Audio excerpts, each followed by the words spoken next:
Oke, kita akan bahas sesuatu yang, sadar atau enggak, jadi bagian dari hidup kita setiap hari. Sesuatu yang diam-diam sedang membentuk masa depan kita semua. Yap, kita akan menyelami dunia jejak digital manusia dan perang data tak terlihat di baliknya. Coba deh pikirin sebentar. Hari ini aja udah ngapain aja? Cek notifikasi pas bangun tidur, pesan ojek online, googling resep makan siang, atau mungkin nanti malam mau streaming film. Nah, setiap aktivitas itu, sekecil apapun, semuanya ninggalin jejak. Pertanyaannya, seberapa banyak sih jejak yang udah Anda tinggalkan hari ini aja? Oke, biar kita semua paham skala masalahnya, kita harus mulai dari yang paling dasar dulu. Mari kita kenalan sama yang namanya bayangan digital Anda. Jadi apa sih sebenarnya jejak digital itu? Gampangnya gini, ini tuh semua serpihan data yang kita tinggalkan setiap kali kita terhubung ke internet. Anggap aja kayak jejak kaki di pantai digital. Setiap situs yang kita kunjungi, setiap interaksi, semuanya tuh ninggalin bekas. Nah, jejak ini ternyata ada dua jenis loh. Yang pertama, jejak aktif. Ini yang kita lakuin dengan sadar. Misalnya ngepost foto, kirim email, nulis status, jelas ya. Lalu yang kedua, ada jejak pasif. Dan ini nih yang seringkali jauh lebih besar. Ini adalah data yang dikumpulin di belakang layar tanpa kita harus ngapa-ngapain. Mulai dari alamat IP kita, riwayat pencarian, bahkan sampai berapa detik kita mandangin sebuah gambar, itu semua dicatat secara otomatis. Terus, seberapa banyak sih datanya? Ini yang bikin kaget. Coba bayangin ya, setiap satu hari, kita semua secara kolektif itu menghasilkan data baru yang jumlahnya setara dengan jutaan buku. Bukan 1.000, tapi jutaan. Setiap hari. Ini benar-benar banjir informasi yang belum pernah ada sebelumnya dalam sejarah manusia. Nah, dengan volume data sebesar itu, ya wajar aja kalau informasi ini jadi komoditas yang super berharga. Dan inilah yang membawa kita ke bagian selanjutnya, demam emas era baru. Dulu, minyak itu yang menggerakkan ekonomi industri. Sekarang, data pribadi kita lah yang jadi bahan bakar buat ekonomi digital.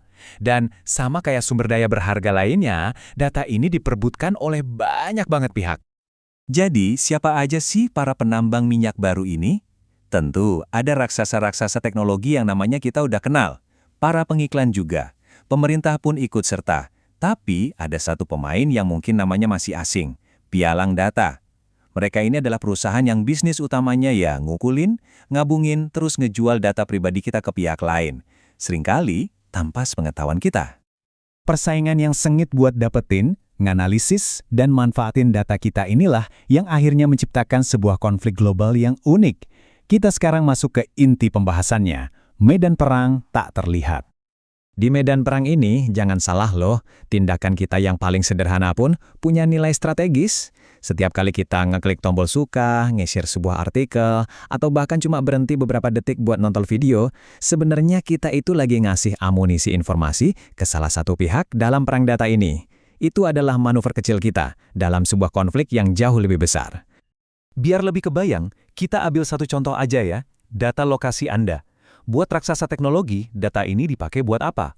Mungkin buat nampilin iklan restoran terdekat. Tapi buat pemerintah, data yang sama persis bisa dipakai buat analisis pola lalu lintas kota atau bahkan buat urusan keamanan nasional. Satu data yang sama, tapi tujuan strategisnya bisa beda banget.